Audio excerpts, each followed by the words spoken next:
audience questions, and I hope you all have sent some to the Iconic Tour hashtag. I'll go to those in just a sec. But from politics back to entrepreneurialism and entrepreneurship, you've built businesses, you've faced business challenges, you have talked to people like the people in this room, entrepreneurs. What do they ask you most, and what do you tell them? Time. Time seems to be the largest issue. How many of you have time issues in running your business, having to have a life and your time? Guys, see your hands out there who feels like that's there? So you can see it's about 90% there you go. of this room, Yeah. right? And some people are just too tired to raise their hand. But the issue of time is not the real issue. The real issue is that they're operating as an operator, not an owner. Yeah. And so what I start to do in the beginning, you have to do both, right? But what I start to do is show them how you have to be able to break off and get other people to do things. But more importantly, I teach people, I do a 5-day boot camp, I call Business Mastery a couple times a year, and we bring in businesses from all over the world, literally. And we have people just starting a business, and we have people with, businesses that are doing $1 billion, $2 billion, $3 billion. And what you find is that there's a common pattern amongst all these group of people where they find themselves, if it's a small business, they do everything because they feel like they're the only one who can do it, or they tried someone else and they failed. Well, that happens in every business. You have to begin to leverage yourself, or you're just going to be self-employed, and you'll never have the scalability. A business is a system that adds value even when you're not there. And you as a leader have to get good enough to both hire people and train people so that you're not a manager. A manager works with people to make sure they get the job done while you're there.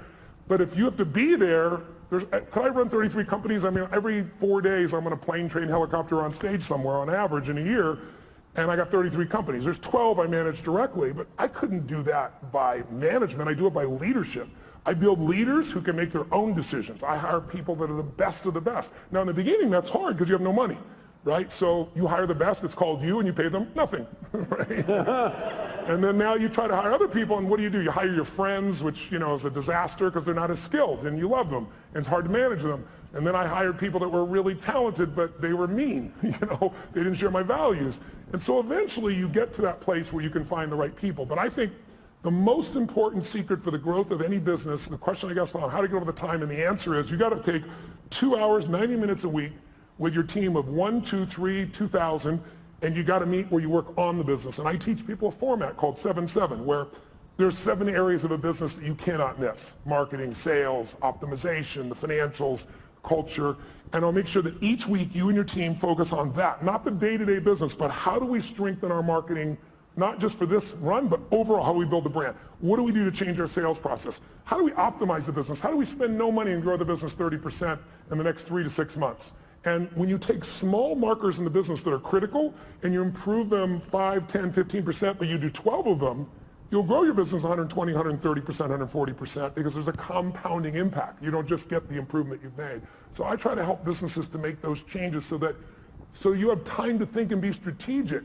Because if you're just running, how many of you are stressed? I'll be honest if you would. Today, being here and not being at your business, how many feel some stress in your business being away even for a day? Okay, write down, I'm a business operator, F that, right? I'm gonna become a business owner, you gotta be. Yeah. Let's go to a question from the audience. Tony Robbins.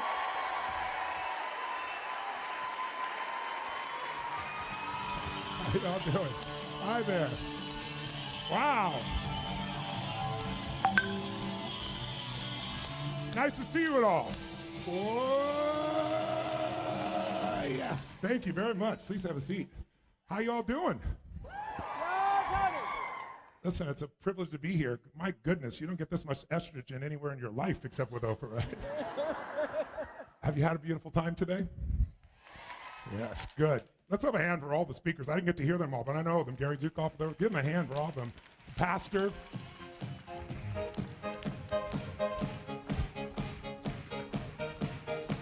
Whoa. So I was trying to figure out why Oprah brought me, because I'm a different flavor than you've experienced. Is that fair to say, Oprah? Yes. You've had so many beautiful souls up here talking about, really how do you live your best life? How do you really come back to the truth of who you are? How do you own yourself so that there's so much more of you to give to those you love, and so that you're filled up, so you're not always on empty while you're filling other people up? And I honor all of it. My flavor has the same focus, but it has another piece. It's different. It's more like a trainer. It's about what the F are you now going to do? Because how many of you have been in an environment where you learned something that really moves you and you're inspired and you thought, this is it, this is what I need for my life, and you're excited, and then you went home and you didn't apply any of what you learned? Raise your hand if you've ever done this before and say, I. Who's done this more than once? Say, I. Who still feels intelligent? Say, I. I've done it too. And so I kind of became obsessed early in my life with, first I was get pissed off at myself. I'd be frustrated with myself because I'd read or I'd attend something or I'd learn something, and then I wasn't applying it at the level that I thought I should. And beating yourself up never changes it, because all it does is put you in a lousy state. In a lousy state, you don't perform at your best, so you don't apply things. And so I really dug in, and what I began to realize is it was just conditioning. That all of us are really conditioned by our environment to kind of fit in. We're conditioned to listen, to hear. Like what you're doing right now is being so loving and respectful. You give me the gift very few humans give. You give me the gift of your attention, and I'm here to deliver for you. I will not betray your trust, or yours, Oprah. My biggest challenge is the shortest thing I do is 50 hours, right? And Oprah gave me 90 minutes, which I understand from today is probably the most time you've spent. Sounds like a lot, but you know, a minute feels like eternity when you hate what's going on. And when you love what's going on, days can go by and it can feel like hours. Who knows what I'm talking about here? Say I. Aye. And so I've really focused on how to make that happen, but also to make sure that we take action. Because you've heard so many beautiful philosophies today, and I think philosophy is what gives us the quality of life, but only if we act on it, right? It's philosophy and strategy with action. A philosophy you don't act on is a dead philosophy. And so the secret is getting yourself to do it, and the problem is we all have trained, we've been conditioned and trained to learn in a passive state, which does not make you use what you learn. And it comes from going to a 20th century school, which virtually everybody in this room did. What happens in a 20th century school? What'd you learn? The bell rings, and what are you supposed to do? Tell me quick. Supposed to report to your desk, your position. And why do they want you to do that as soon as the bell rings? And by the way, when it rings and you go to your position, what are you supposed to do? Initiate, make things happen, start a conversation? Now, what are you supposed to do when you got to your desk? What? Sit down. Sit down and what? Shut up. Don't talk to your neighbor. Don't do anything until you're told what to do. How many of you own your own business? I'm curious. Wow. Huge sum. How many of you in your own life are not willing to just wait for someone else to tell you what to do? Either way. If you're in business, you wait for someone to tell you to do, you're out of business. If you don't talk to your neighbor today, there's no connection, there's no impact, there's no anything. Now, when I was in school, I was a talker. I bet you're surprised to hear that, aren't you? And I remember in my 5th grade class, I had this man named Mr. Giles. I'll never forget Mr. Giles because he hated children. Somehow this was to enhance his teaching technique. He hated children, he hated the sound of children, and so he would have these 3-hour periods where you could not talk in class. And I could go about 90 minutes, right? And then something would slip out. And I have to write these 10,000-word essays, why I will never talk again in class. I did 6 of them over the course of my 5th grade year. Then I got to my high school reunion 10 years later. I become a fairly successful human being, and several of my teachers were there, including Mr. Giles. And I went up to him and said, you know, this talking thing worked out pretty good for me. But my larger point is this. If you sit and learn in a passive state, as you have today, it feels really comfortable, it feels really beautiful. And you take it in, you feel all the emotion. But the problem is there's no sense of action tied to it.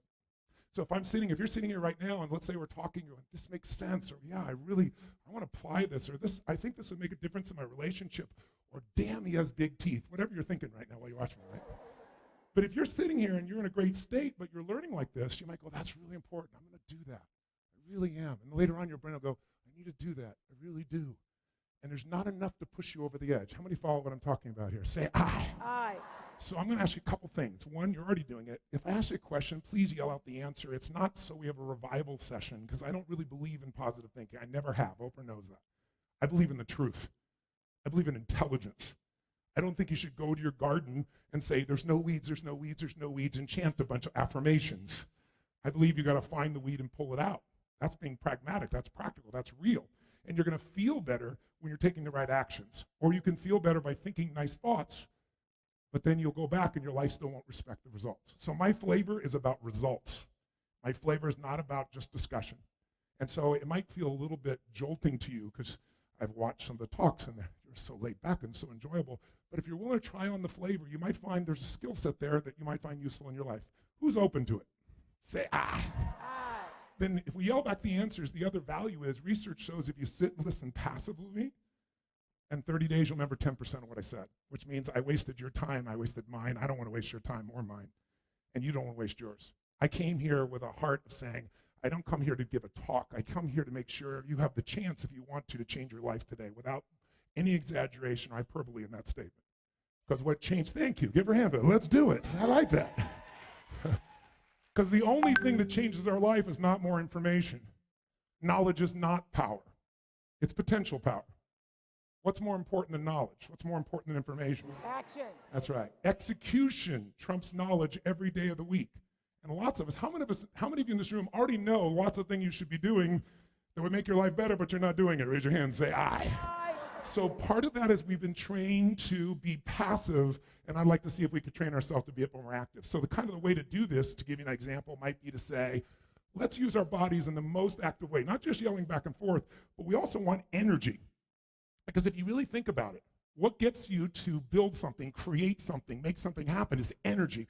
If the energy's not there, you're gonna have the best intent, you're gonna have a beautiful heart, but you're gonna have to follow through. In fact, if I said to you, there are two people that loved each other, and they're in a relationship, and they adore each other, and they both are living life where they feel so much passion, so much aliveness, not just for each other, but the way they live their life. They're in a beautiful state. They have high energy. They feel really good. They're in what I would call just an extraordinary state of mind and heart. What's this relationship going to be like when two people are absolutely living the way they want to live? They're not beating themselves up. They're going for it. They're succeeding and failing, but they're feeling fully alive. How will the relationship be? You tell me. Good, poor, okay, great? What will it be? It's going to be incredible, because that energy puts us in a state where we're going to do the right things automatically. You don't have to work on it. It doesn't take willpower when you're in the right state. But when you're in the wrong state, let's go to two people that are doing okay. Their life is not where they want it to be. They're really not enjoying their work that much. They got frustrations with the children, and they don't have frustrations with each other, but they're in that state all day long. And they both love each other, but they're okay. What's the relationship going to be like? Extraordinary, okay, or terrible? What would you say? Okay. And okay really is terrible. Is it not? If you say to a woman, how's it going? Okay. Oh, is it true? Or a better one, fine. You all know what fine means, right? I know what fine means. I'm not a dumb guy, right? But if you got two people in a really lousy state, low energy, lousy energy, it's not about each other. They're stressed about things. They're overwhelmed. They've allowed the external world to control their internal world. They've lost their center. And they love each other, and they're both in lousy states. Are they going to say and do things that are going to mess this relationship up, even though they love each other? Yes or no? Yes. You better believe it. So that's the danger zone. The other danger zone is one of you is in a great state and one is in a crappy state.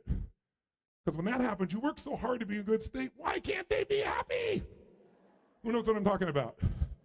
Or honestly, if you're extremely feminine, you'll come down here and feel them with them so they feel solidarity, and now you both feel like we've made some real progress. Right? Who knows what I'm talking about here? Say aye. So I'd like to offer you an alternative if you're willing to try it on for 90 minutes. You can always go back to the old way if you don't like it, but to see if you aren't getting the level of result you want so far, and you're as committed as you are, you're in this room today, you're a seeker. There's a step beyond seeker. It's a liver. It's when you live this stuff. And you can't just, I should say you can't, you can do whatever you want. But for me, a seeker is step one. Then you got to start holding yourself to higher standards, say, how am I applying it? Not beating yourself up, just going, okay, if I'm not, let me pick one thing, and I'm going to do that this week. Just one thing. Let me show you in 2 seconds flat why the rich get richer and the poor get poorer. I call it the success cycle, real fast. Draw yourself 4 squares, put them up on the screen here. You'll see, as I do this, take a quick look, you'll notice you've got the word potential up in the left-hand square. Up in the right-hand square is the word action. Bottom right is the word results. Bottom left is the word belief, or another word for that would be a sense of certainty. Potential, action, belief, results. And notice there's arrows in a clockwise fashion where they just keep feeding each other over and over and over again. So again, it's potential, action, results, belief, or another word for that would be certainty. Now, did you ever notice how rich people tend to get richer and poor people to get poorer? And I don't just mean rich in financial terms. I mean People that are rich emotionally, do you ever notice how happy people tend to get happier? And depressed people tend to get more depressed? How many have found this to be true? Say aye. It's because the power of momentum and what I'm about to show you. So let me show you something here. What's the potential of any human being? You tell me, quick. Unlimited. Do most people's results reflect that true potential? Yes or no? No way. Why? Because most people aren't taking enough what? But is it possible to take a lot of action and still get lousy results? What if you got a salesman that works for you and they walk out and they knock on 100 doors and they say, you wouldn't want to buy anything from me, would you? Or they don't say that verbally, but they say it non-verbally. Is that going to affect their results? Yes or no? So it's not enough even to take enough action, because when we believe it's not going to work or we're uncertain, does that affect how much of our potential we tap? Yes or no? See, if you don't think it's going to work, you're not going to put out a bunch of your energy when you think it's going to fail. And by the way, when you're not sure, you tap little potential. Do you take little or a lot of action? When you're not sure, when you think it's not going to work, you take massive action or little action? Now, when you take little potential with little action, what kind of results do you get? Little lousy results. And when you get lousy results, what does that do to your belief? You go, see, I told you it wasn't going to work. Told you it was a waste of time. And then, by the way, when you have less belief, how much more potential do you take? More or less? If it's possible, you tap less potential, more or less action. Less. And what happens to your results? They get even what? And now they got worse results. What does that do to your belief? And by the way, now you see the current economy. Isn't it true? Everybody out there is going, oh my God, the results are so bad, it's going to get worse in the future, so I better pull in my horns, there's less potential, so I'm not going to push as hard. I'm not going to take much action. Oh my God, I'm getting lousy results with little potential action. Oh my God, it's going to get worse. That's what creates a recession, depression, whatever you want to call it. How do you change that? A lot of people, and even a lot of businesses say, well, gosh, we train our people. Who's ever done this? You train your person, they do well for a while, and then they drop off in their skill set. I don't care if it's sales. I don't care if it's a technical skill, having to do with accounting or something on the computer. Who's experienced this with people you work with? Say aye. Now, you're highly motivated. It's your business, or you're the leader in the business, or you're the manager, or you're the head of department, or whatever. So you got a lot of drive. So you bring emotion to the table, and you do enough repetition that you master it. They don't. If you give up on them, you're losing and missing out on what it takes to train someone. So here's how training looks. In the beginning of training, when you first start doing something, how fast do people learn and make shifts? Slow or rapid? Huge rapid change happens, right? There's this giant growth that occurs. Now, what eventually happens to anybody when they start to learn something? A new sport, a new business, a new relationship. What do they get to? What do you call it? Plateau. So think of it this way. Some people, their philosophy of life is dabbling. Here's what a dabbler does. They take on a sport like, let's say, tennis. And when they're brand new, they know nothing about tennis. They don't know how to hold the racket. They don't know how to swing. They don't know how to keep score. They think love is an emotion when it's a zero. Right? There's nothing, right? But from not knowing anything, in a short time with a little bit of training, do they get pretty damn good? Yes or no? If this is 100% mastery and this is zero, they might go to 20 or 30% growth like that within a few days, a few weeks. How many follow what I'm saying here? Say aye. Now what's interesting is, will they top out? Yes or no? There'll be a point in which they plateau. What's a plateau? It's when you're doing the same amount of effort, but you're not getting the same level of reward. You're not making the same progress. So in the beginning, how hard is it to make progress when you're a brand new company? I mean, creating a product is progress. Selling your first customers is progress. Getting your first account is progress. Pretty easy, right? When you're in a new relationship, just learning about each other and connecting and being intimate, there's progress, right? In playing tennis, taking up a sport, there's so much progress. But in every human being's experience, there's a point where you're working just as hard, but not making so much progress, and people don't like that. That's why I told you this. And what some people do at that point, if they're a dabbler, they decide to quit. This is obviously the wrong job for me. This is obviously the wrong sport. This is obviously the wrong partner. I shouldn't be in a relationship with this person. The minute they get to a point where they're not being fed, their ego is not being fed, they're not growing, they quit. And so if this was, for example, a dabbler who was in a position of tennis. They might quit tennis and now they say, you know what, I'm not a tennis player, I'm gonna do racquetball. And they get so excited about racquetball because like, oh, this is cool, look at this, because within a few days, what happens to everybody? They start from zero and what happens? Lots of what? Tell me, lots of progress, which feels really good, really fast. They didn't know how to racket. They didn't know how to turn. There were walls all around them and a ceiling. In a few days, bam, they're smashing off the back wall and the side wall. They're doing things Z's. And I mean, it's really cool. Plus, they get a new outfit and stuff, so they look cool. They got goggles. They join a new club. There's all this progress and stuff. So guess what? Grow, grow, grow, grow, grow. Everything's great, great, great, great, great. But eventually, who knows what happens? Eventually, they hit a plateau. And guess what? Rather than training themselves further for mastery, what do? They say it's the wrong sport. I shouldn't do this. I shouldn't be a racquetball player. And if I was going to show you as an example, let me grab this real quick. If they've gone out and they've made all this progress, they're real happy. They go, go, go. They're growing, growing, growing. Boink, they hit this plateau. Wrong sport. Not a tennis player. Go up like this, boink, racquetball, all of a sudden, working hard, not getting the result, wrong thing, wrong relationship, wrong job, wrong mission. So then they go out and play golf and they go, boom. They don't even get the progress.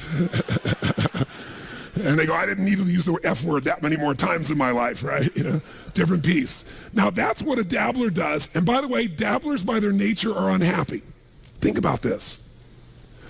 Even with all the economic challenges that exist, most people in North America for sure have a better quality of life than 95% of the planet. 95% of the planet is living on what? How much? 2/3 of the planet, I should say, is living on $2 a day.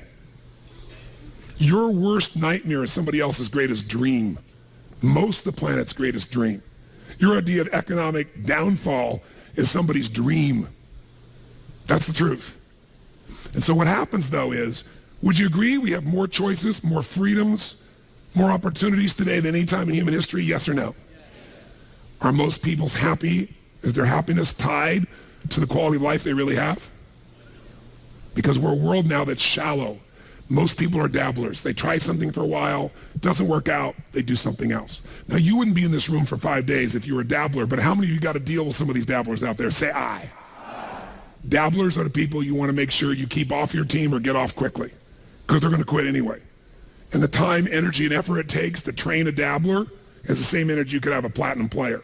And we're going to show you some ways to do that later on. But let me show you another path for a second before we show you the rest of the training effect. Let's take the path of what I call a stressor. Here's the stressor's philosophy. I find the way. Who can relate to this? Say I. I'm going to find the way, I'm going to achieve it. So they take up a sport like tennis, and it goes like this, and they're doing really, really well, and it's going really good, but eventually, boink, they hit a plateau. Here's the difference. Does the stressor quit?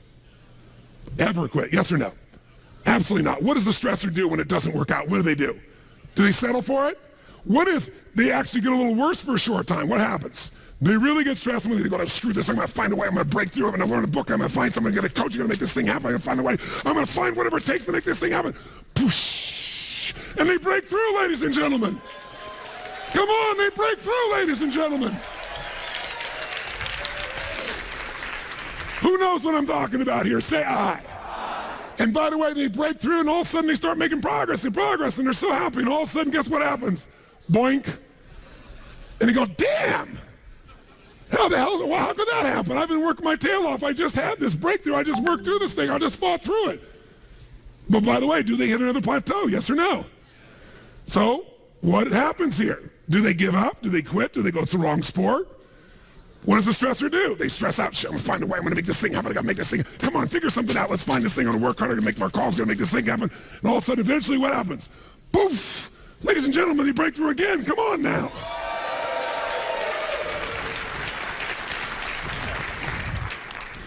And by the way, they eventually get where they want to be. The problem is they're so stressed out by the time they get there, they're so exhausted they can't enjoy it. Every person in this room who described failure described it for the following reasons. And I gave all the reasons: time, money, network we don't have, people we don't have, not the right management, not the right people, right? We don't have the resource. And they went through this whole thing. I said, what all these things, not of Supreme Court justices, what they all have in common is you're all saying we didn't have the resources to succeed. Money is a resource. Time is a resource. Technology is a resource. People is a resource. Experience is a resource. Supreme Court justices are so many resources, right? And they all agreed. I said, here's the only problem. I said, in my experience, and you correct me if you're wrong, and I want an honest answer. When we get out of ourselves and we look at human beings and their ability to succeed or fail, how many people you've ever met who did not have the resources and they beat somebody who had all the resources? I said, resources, when you look at the most powerful and effective people in history, were never the problem. They didn't have the resources, but they got them. How do people get resources when they don't have them? The answer is they're resourceful. The ultimate resource is resourcefulness. That's what makes someone successful. And here's what's great about resourcefulness. Who has it within them? Who? Who? Every human being, but the question is whether you access it or not.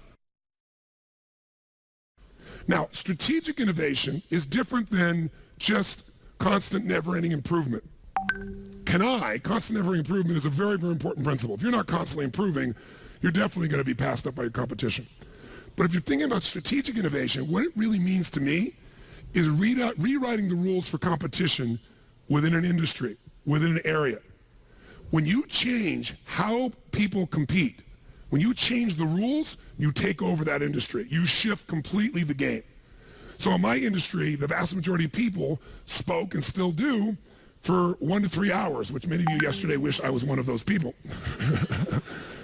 But that's usually it, because what it was is about inspiration, right? It's inspire people.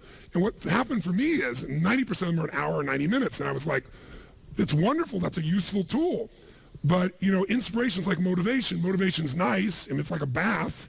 It doesn't last, but you still take a bath every day. But my view was, how do I get people into immersion? How do I put people in an experience where their life really changes?